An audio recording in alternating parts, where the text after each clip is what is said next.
Bonjour, c'est Cédric. J'espère que tu vas aimer ce nouvel épisode d'Outils du Manager.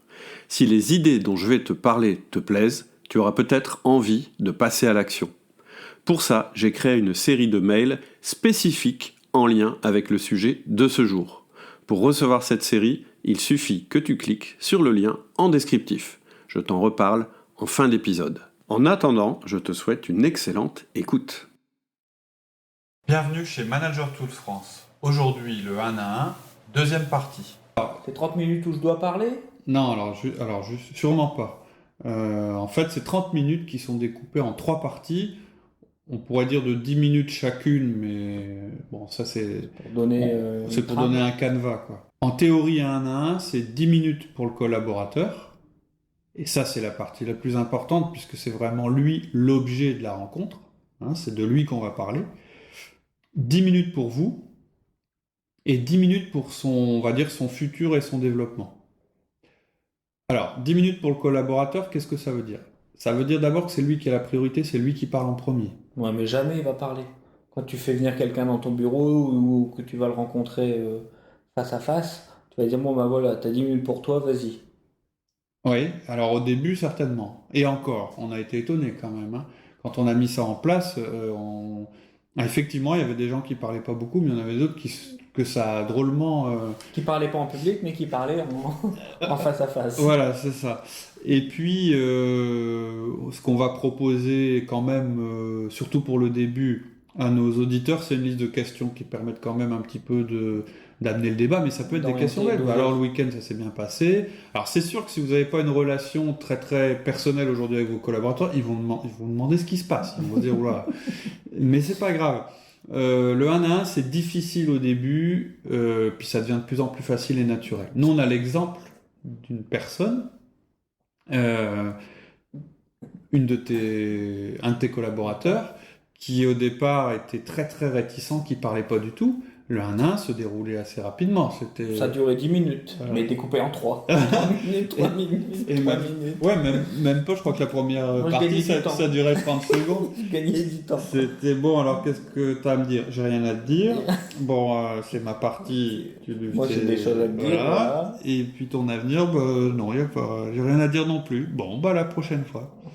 Ça a duré comme ça plusieurs 1 à 1. Plusieurs semaines, exactement. Et aujourd'hui, c'est une des personnes qui communique le plus. Qui communique le plus et qui a le plus changé et qui est hyper positive. Voilà, c'est ça. Donc, quand on dit que c'est un outil de management qui a vraiment tout changé chez nous, c'est pas du pipeau, c'est la réalité. Exactement. Donc, 10 minutes pour le collaborateur. Et comme il a la priorité, c'est lui qui parle en premier. Et en plus, si jamais il dépasse ces 10 minutes, tant pis pour vous. S'il parle 20 minutes, c'est pas grave. Et s'il parle 30 minutes? S'il parle 30 minutes, bon, si vous avez vraiment des messages importants à faire passer, il faut quand même les faire passer. Mais à la limite, surtout pas au début. Pas les premiers, exactement. Et même pour ce qui se passe souvent en fait dans un 1 à 1, c'est qu'il y a les 2 premières parties et la dernière, elle n'est pas systématique. Et c'est pas grave, on va pas parler de l'avenir et du développement de nos collaborateurs toutes les semaines. Ce qu'il faut vraiment avoir en tête, c'est que le premier 1 à 1, c'est vraiment comme objectif, vous devez avoir créer un moment privilégié, créer une relation. C'est ça l'objectif des premiers 1 à 1, créer la relation. C'est pas nécessairement le contenu aussi professionnel et tout ça. Les sujets abordés, c'est vraiment, il faut créer la relation. Et créer une relation, ça se fait pas en 10 minutes. Ça va se faire en plusieurs 1 à 1. Ouais, c'est ça. C'est créer la relation et vous avez même le droit de lui dire je suis pas beaucoup plus à l'aise que vous, mais pour moi c'est un outil qui est indispensable. Vous allez voir, ça va nous permettre d'avancer plus vite, etc. Enfin, je veux dire, après vous aurez votre façon de l'expliquer aux collaborateurs et même de lui dire peut-être que pour le premier c'est moi qui vais parler un peu plus, mais vous allez voir petit à petit, c'est vous qui aurez toujours la parole en premier. La deuxième partie, c'est entre guillemets, c'est votre partie. La partie du manager. Ouais, mais donc, à quoi ça sert cette partie-là? C'est tous les messages que vous voulez passer à votre collaborateur, sans perdre de vue que l'objet de la réunion, c'est bien lui. Donc, vous pouvez vous servir de ce moment-là pour passer des messages qui concernent toute l'équipe, au même titre que vous le faites dans une réunion d'équipe. Sauf que c'est pas une réunion d'équipe. On peut revenir justement sur des communications qu'il y a eu en groupe, et là c'est intéressant parce qu'on a la personne en face de soi, et on va pouvoir voir également, on va lui donner déjà l'opportunité, on va voir sa réaction pendant qu'on va répéter la communication, et en même temps on va pouvoir lui donner l'opportunité de discuter, et elle sera beaucoup plus à l'aise de discuter avec vous en face à face que si elle avait été avec l'équipe. Moi j'ai plein de remontées qui me reviennent comme ça, justement quand en 1 à 1.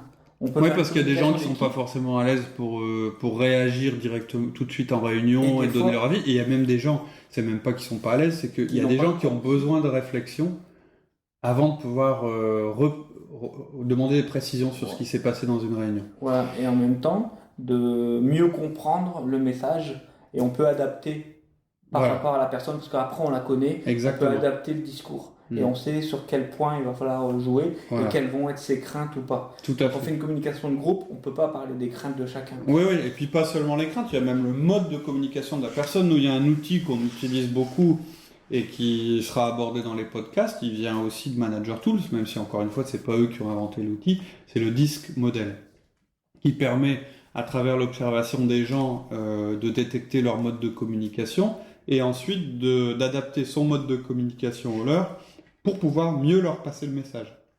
Donc ça veut dire que ces 10 minutes-là peuvent être utilisées pour ça, pour relayer un... Alors ce que je voudrais dire aussi, le rôle du manager, c'est pas seulement de transmettre le message de la direction sans l'expliquer. C'est-à-dire, un manager, pour moi, c'est pas une boîte aux lettres. C'est vraiment quelqu'un à travers qui la société communique auprès des collaborateurs. Ça veut dire que son rôle, c'est vraiment d'expliquer aux collaborateurs pourquoi telle décision a été prise et ce que ça veut dire pour eux, c'est-à-dire de traduire la chose. C'est pas simplement de répéter bêtement ce qu'ils ont entendu. Et ensuite, il reste les 10 dernières minutes. Alors, j'ai pas tout à fait fini avec les 10 minutes pour le manager. Pour vous, c'est aussi le moment où vous allez faire un retour à votre collaborateur sur son attitude, ses performances, etc. Si vous avez un retour d'information à lui faire, c'est à ce moment-là qu'il faut le faire. C'est ce qu'on va appeler le feedback ? Ouais, c'est ce qu'on appellera le feedback. Ce qu'il faut vraiment avoir à l'esprit, c'est que les premiers 1 à 1, c'est vraiment créer ce moment privilégié, créer la relation avec votre collaborateur. Alors, Donc, les premières 1 à 1, il ne faut pas nécessairement toujours avoir des choses à dire vous. L'objectif, c'est de le faire parler. Et même, il faut le garder pour les 1 à 1 suivants.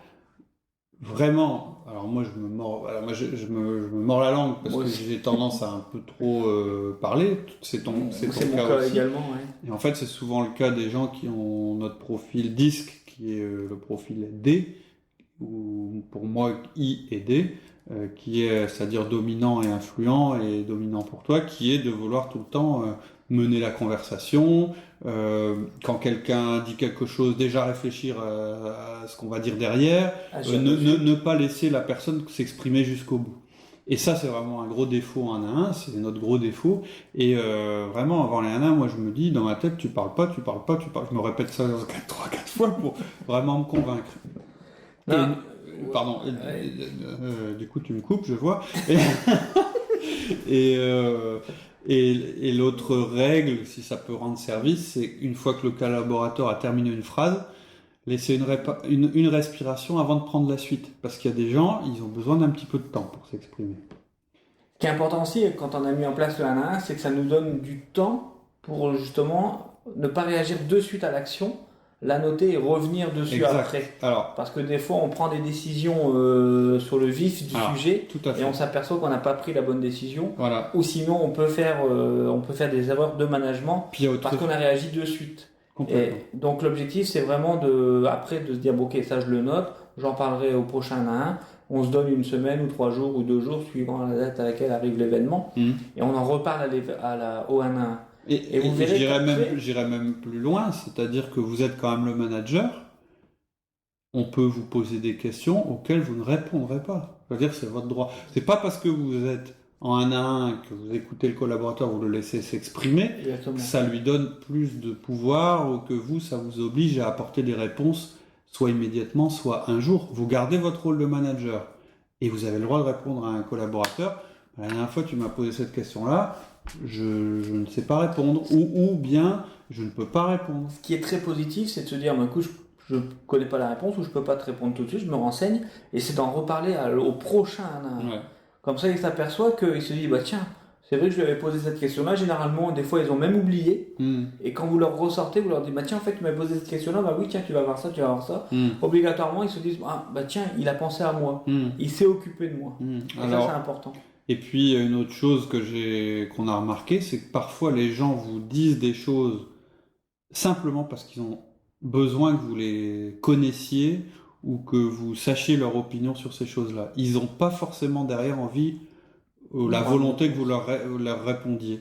Et déjà, le fait d'avoir pu parler de tel sujet avec son manager, c'est une libération énorme. Moi, ça m'étonnait parce que j'ai toujours l'impression, et ça encore, c'est le tempérament D, que quand on me pose une question, ou quand on me dit quelque chose, c'est pour que je réagisse. Mais non, quelquefois, c'est simplement pour que je l'entende.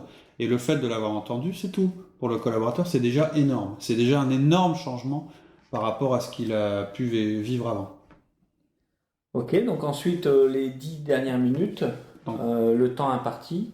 Pour le futur et le développement. Et le développement. En fait, on sait que ces 10 dernières minutes-là, elles sont pas forcément systématiques, qu'elles peuvent être raccourcies ou même complètement chantées, ça arrive dans les 1 à 1. Pendant ces 10 minutes-là, on va aborder c'est là qu'on va faire le coaching, par exemple, du collaborateur, c'est-à-dire que c'est là où on va lui dire, bah, il y avait un axe de progrès, où tu en es, c'est là qu'on va mesurer son progrès, etc. C'est aussi à ce moment-là qu'il peut avoir envie de vous parler de son avenir, de sa carrière, et encore une fois, vous avez le droit de l'écouter sans lui donner de réponse immédiate, simplement dire bah, merci beaucoup pour ce... En général, quand quelqu'un vous dit, surtout dans le 1 à 1 et surtout au début, quand le collaborateur fait l'effort de vous expliquer quelque chose ou de vous dire quelque chose qu'il vous avait jamais dit, la première chose c'est de le remercier. Bah, merci de me donner cette information, tu vois, je la note, et puis j'y reviendrai ou j'y reviendrai pas d'ailleurs. Merci. La seule chose, merci pour cette information parce que tu vois, ça je le savais pas, j'avais pas remarqué, donc merci pour l'info. Donc là, ok, on a vu un petit peu qu'est-ce qu'on pouvait y faire, donc on s'aperçoit qu'on va discuter. Et ce qui était important, ce qu'on avait souligné aussi tout à l'heure, c'est que pendant ces 30 minutes, on prend des notes. Ouais. Donc, pour moi, c'est indispensable. On est en train de monter un dossier sur les personnes. Alors voilà, c'est la première réaction qu'on va avoir. Ouais, c'est possible. Alors bon, moi, la façon dont je procède pour que les gens s'inquiètent pas, c'est que mes notes, à la limite, on n'est même pas assis en face l'un de l'autre, on est l'un à côté de l'autre. Et mes notes, je les prends. S'il a envie de les lire au fur et à mesure que je les prends, il les voit.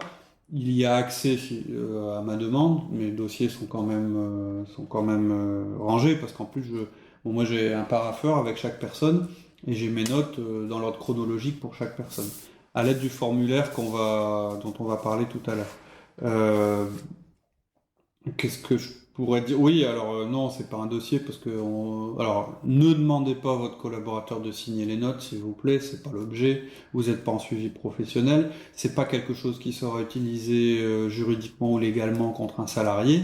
Et puis c'est vraiment pourquoi vous prenez des notes ? Bah, c'est parce que il faut avoir une traçabilité de ce qui s'est dit.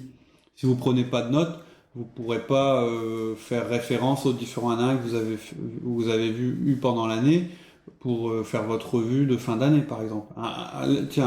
Par exemple, un exemple où on gagne du temps, c'est quand on fait l'entretien de fin d'année, c'est quand même le pied. Vous reprenez toutes vos notes de 1 à 1 et quand le salarié ou le collaborateur vient vous voir, vous avez préparé sa revue de fin d'année, vous vous souvenez de tout et pas des 2 derniers mois. Ce qui est en général le cas quand on fait une revue de fin d'année. Voilà. Et puis, moi, mes notes de 1 à 1, c'est vraiment quelque chose de très important. C'est-à-dire, je les ai dans un parapheur sur mon bureau, elles sont accessibles à tout instant. Quand je me déplace, je prends la partie qui correspond à chaque collaborateur que je vais voir, ou si j'ai des 1 à 1 prévus par téléphone, et je vais reprendre les 4 ou 5 dernières feuilles, je vais regarder ce qui s'est passé. La façon dont je procède dans la partie suivi du manager que vous verrez sur le formulaire, moi je mets des post-it dessus. C'est-à-dire dès que dans la semaine j'ai quelque chose qui me vient à l'esprit dont je dois parler aux collaborateurs ou quelque chose que je lui ai promis de faire pour la prochaine fois, je le mets sur un post-it, je le colle, alors si j'ai pas mon formulaire de 1 à 1 sous la main, je le colle sur une feuille, et dès que je retrouve le formulaire de 1 à 1, c'est collé dessus, je sais que je l'oublierai pas. Pour moi, c'est vraiment un outil que j'utilise vraiment au quotidien. Ah ouais. Et alors que je suis très techno, c'est-à-dire j'utilise énormément Outlook, les tâches. D'ailleurs, on va faire un podcast là-dessus et je pense que ça devrait beaucoup aider nos auditeurs. Mais pour cet aspect-là, j'utilise qu'un crayon et un papier parce que c'est quand même le plus simple. Donc voilà pour les notes. Alors vous aurez peut-être des réticences, vous avez peut-être des salariés qui vont vous dire non, moi les notes, je suis pas à l'aise. Là, vous devrez leur dire je suis désolé, si, je vais prendre des notes. C'est comme ça qu'on fait. C'est quand même, ça donne aussi une importance à la réunion. Si vous prenez pas de notes, c'est un truc qui se passe et puis qui se perd dans la Prendre des notes, c'est prendre aussi en considération vraiment ce qu'il a dit. Tout à fait. C'est aussi se mouiller parce que quand il nous demande quelque chose, quand on a pris la note, on est un petit peu. On est tenu de donner une réponse. C'est un petit contrat entre lui et nous, un petit peu. On l'a formalisé. Donc obligatoirement, ça a une considération, ça a une importance et on y reviendra dessus et on pourra justement donner des réponses. Je pense que là, ce qui est bien, c'est que maintenant, on pourrait également, donc on a vu un petit peu qu'est-ce qu'on y faisait. Je pense que pour donner plus d'outils à nos auditeurs, on pourrait regarder comment on prépare un 1 à 1 pour ne pas arriver et puis se sentir seul en 1 à 1. Justement, voir un petit peu les différents points pour préparer un 1 à 1. Ouais. Pour le manager, en fait, il y a vraiment 5 questions principales, 5 choses principales à regarder. Première chose, c'est ce que je disais tout à l'heure, je relis mes notes. C'est-à-dire, je reprends mes notes de 1 à 1, et donc voilà, leur utilité, là, elle est bien prouvée. Je prends les 5 moi je prends souvent les 3 dernières notes, formulaires où j'ai mis les notes de compte rendu de 1 à 1, et puis je regarde ce que j'avais prévu de ce dont on a parlé les dernières fois. Est-ce qu'il n'y a pas des choses que j'ai oubliées entre temps, est-ce que je ne dois pas le relancer sur d'autres choses en particulier, etc. Ensuite, qu'est-ce que je dois lui communiquer comme information? C'est-à-dire, je me dis, tiens, alors moi, c'est mes petits post-it, c'est-à-dire que ça, c'est quasiment prêt au moment où je sors la feuille du 1 à 1, puisque ça s'est préparé au fil de l'eau, au fil du temps, pendant la semaine. Ensuite, troisième chose, quel feedback positif je peux lui donner? Alors, les feedbacks, on reviendra également, on fera un podcast vraiment spécialement sur cet aspect-là. En gros, le feedback négatif. Voilà, on a 2 types de feedback. Le positif, c'est-à-dire qu'est-ce que je veux qu'il continue à faire, et le feedback d'ajustement ou négatif, qu'est-ce que je veux qu'il change. Le feedback, c'est un mode de communication très normé. On verra que c'est en 4 parties, toujours les mêmes. Mais si je veux résumer, c'est d'abord, je me pose la question, qu'est-ce que j'ai envie de lui dire qu'il a fait, qui va dans le bon sens et que j'ai envie qu'il continue de faire. C'est celui souvent qu'on oublie d'ailleurs, donc c'est pas mal. Et c'est pour ça que je les distingue. C'est-à-dire, j'ai 2 questions là. J'ai dit quel est le feedback positif et ensuite quel est le feedback d'ajustement. Parce qu'on pense souvent au négatif.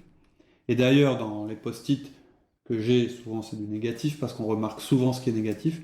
Et puis on oublie souvent le positif. Faut pas l'oublier, c'est vraiment le feedback le plus important. Et enfin, dernière question, que puis-je lui déléguer? C'est-à-dire, c'est aussi est-ce que j'ai des choses que j'ai faites ce mois-ci ou que je fais régulièrement que je pourrais lui déléguer? Puisque c'est aussi au cours du 1 à 1, c'est un moment privilégié où vous pouvez parler de ça. Si jamais, imaginons, vous aviez prévu d'utiliser le 1 à 1 pour déléguer quelque chose, mais que votre collaborateur avait tellement de choses à dire que vous n'avez pas pu le faire, rien ne vous empêche de reprogrammer une réunion en disant tiens, il faudra qu'on se revoie pour parler de telle chose. Encore une fois, la priorité, elle est chez lui. Quand je parle de que puis-je lui déléguer, il y a aussi le coaching qui est en cours sur lequel on fait le point aussi au cours du 1 à 1. Ok, donc là c'est bien, on a présenté un petit peu le plan d'un 1 à 1, mais là les auditeurs qui voudraient le mettre en route, comment ils peuvent démarrer et quels sont les outils à leur disposition? Parce que là on en a discuté des outils, mais qu'est-ce qu'on peut leur mettre à la disposition? Concrètement. Qu'est-ce qu'il y a concrètement? Voilà. Pour dire d'appliquer, demain j'ai écouté le podcast, je veux le mettre en place chez moi, comment je fais? Alors, la première chose qu'il y a à dire, c'est que ce qui est dur dans le 1 à 1, c'est de démarrer. Une fois qu'on a démarré le 1 à 1... Garder la fréquence. Voilà, alors... Ça, c'est important. Tout à fait. Donc, la première chose qu'il faut se dire, ce qui aide beaucoup, c'est de vous dire que si vous avez 10 collaborateurs, bon, ça va être difficile au premier, et au 10e, ce sera plus facile. La première séance? Ouais, mais ça veut dire que lorsque le premier de vos collaborateurs reviendra pour son deuxième 1 à 1, vous en aurez déjà fait 10. Donc vous serez beaucoup plus à l'aise avec ça. Et vraiment, le truc difficile, c'est de démarrer. Le plus dur, c'est de démarrer. Et si vous êtes normal, vous allez toujours trouver un tas de raisons pour pas démarrer. Ah bah je peux pas, je regarde mon agenda la semaine prochaine, c'est impossible, j'ai pas le temps. Donc il y a un truc simple, c'est qu'en général, l'agenda d'un cadre, il est effectivement plein la semaine suivante. Il est souvent beaucoup moins la semaine d'après.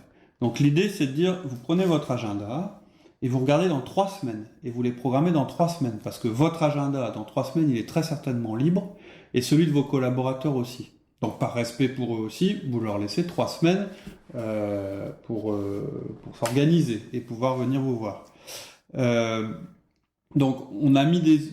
Voilà, ça c'est pour l'aspect, je dirais, mise en route. Planification. Et l'autre chose qui peut-être vous encouragera à le faire, c'est que les gens à qui j'ai conseillé de le faire, j'en connais pas qui aient arrêté. C'est-à-dire ça a été difficile au début, et puis après c'est tellement rentré dans les mœurs que ça a continué. Nous, pour de mauvaises raisons, bon, parce qu'on est une entreprise pas très grande, et puis qu'il y a eu beaucoup d'évolutions, et que parfois il y a beaucoup de travail, et que toi tu as été amené à intervenir chez des clients, tu as un petit peu à un moment lâché le fil, et il n'y a plus eu de 1 à 1 pendant, je sais plus, 3 semaines. 3 semaines, 2 à 3 semaines, mais alors là on le mesure de suite. On voit tout de suite que ça va pas. Et les collaborateurs aussi, c'est-à-dire que quand c'est revenu, ils étaient contents que ça revienne. Parce que on ne se souvient plus comment c'était avant les 1 à 1. Un exemple simple, avec les 1 à 1, vous allez arrêter un mal endémique dans les entreprises, qui est la rumeur. C'est-à-dire que vous allez pouvoir casser les rumeurs immédiatement. Vous arrêtez vos 1 à 1, ça repart direct. Alors, qu'est-ce qu'on met comme outil à disposition? Alors, d'abord, ces outils qui sont mis à disposition gratuitement sur le site. Le premier, c'est un email de préparation, ou un email pour prévenir vos collaborateurs. C'est un email un peu standard. En fait, c'est l'email que j'avais fait au moment où j'ai lancé le truc. Vous l'adaptez évidemment. On n'a pas la même culture d'entreprise. Vous avez pas le même tempérament que le mien, etc. Mais disons, c'est toujours plus facile. On dit souvent, c'est toujours plus facile de tenir la gomme que le crayon. Voilà, j'ai tenu le crayon pour vous. À vous de jouer avec votre gomme et votre crayon et à faire un email qui vous corresponde. Mais bon, les basiques sont là. Ce que je conseille aussi, c'est d'envoyer ce mail avec les adresses de chaque collaborateur visibles. C'est-à-dire, n'envoyez pas un mail par personne, envoyez un mail général à tous vos collaborateurs qui voient qu'ils ne sont pas les seuls, parce que sinon ils vont commencer à se poser des questions graves. C'est pas une sanction, et pendant 3 semaines, ils ne vont pas dormir. Donc il faut les rassurer, expliquer que c'est pour tout le monde.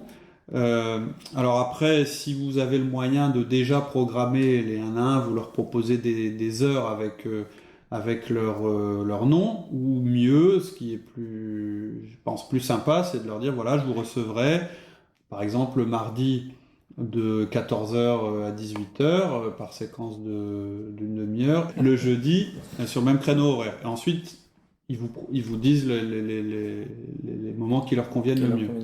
Bon, ce que je disais, c'est quand même mieux de les grouper. Faire un 1 à 1 par jour, ou 2 1 à 1 par jour étalés dans la semaine, c'est un peu compliqué. Je pense que c'est pas mal de les grouper. Même si c'est assez consommateur d'énergie, on est assez fatigué quand on a fait tous les 1 à 1. Je pense qu'il vaut mieux les regrouper. Il y a une fiche d'aide, donc qui reprend la structure d'un 1 à 1, qui reprend tous les grands principes qu'on a dit ici, et qui reprend aussi des questions types qui vous permettront de relancer la conversation. Alors ça peut paraître artificiel, mais n'empêche que quelquefois ça aide. Quand vous êtes en face de quelqu'un qui a vraiment du mal, qui dit rien, juste jeter un œil puis voir qu'il y a une question pour vous relancer, c'est pas mal. Tout ça, ça vous aide à démarrer. Après, une fois que vous aurez démarré, vous n'aurez plus besoin. Des questions simples. Comment est l'activité en ce moment? Ouais. Comment est l'ambiance dans le bureau? Ça va, toi? Et Ton les week-end, enfants? voilà. Ton week-end, c'est bien passé? Et puis à adapter selon votre relation les personnes que... Alors ce que je voudrais dire aussi, c'est que il y a souvent une objection qu'on nous fait, c'est mais moi mes collaborateurs, je les vois tous les jours, je fais déjà tout ça, je leur dis déjà tes enfants ils vont bien. C'est vrai. Et alors la dernière chose que je voudrais, c'est que vous arrêtiez ça parce que c'est important de sentir que vous êtes à l'aise dans cette communication-là. Ce qu'il faut savoir, c'est que tout le monde ne l'est pas. Moi, je l'étais pas forcément. Eux, ils sont pas forcément très ouverts à parler devant les autres au moment où vous leur posez la question. Et ensuite, c'est pas un moment privilégié pour eux. Donc, c'est pas un 1. Là, vous n'êtes pas dans un 1, vous êtes dans autre chose, qui est bien aussi, mais qui n'est pas le 1-1. Alors, donc, on a l'email de préparation, la fiche d'aide. Et puis le formulaire. C'est-à-dire qu'il y a un formulaire, bon, c'est tout bête, hein, c'est celui qu'on utilise et on prend des notes. Voilà, donc avec les 3 parties, etc., qui aident à prendre les notes. Voilà.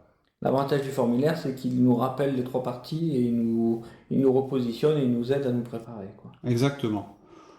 Voilà, pour terminer, je voudrais dire à nouveau que il faut essayer. En théorie, ça vous paraît peut-être artificiel ou trop simple. Ou c'est encore du blablabla, ou simple, en disant un petit truc comme ça, est-ce que ça va tout changer chez moi? Je crois que oui, chez nous, ça a vraiment fait évoluer les choses. Donc, tout est basé sur la communication. Tout à fait. Et ça a un effet de levier énorme, insoupçonnable.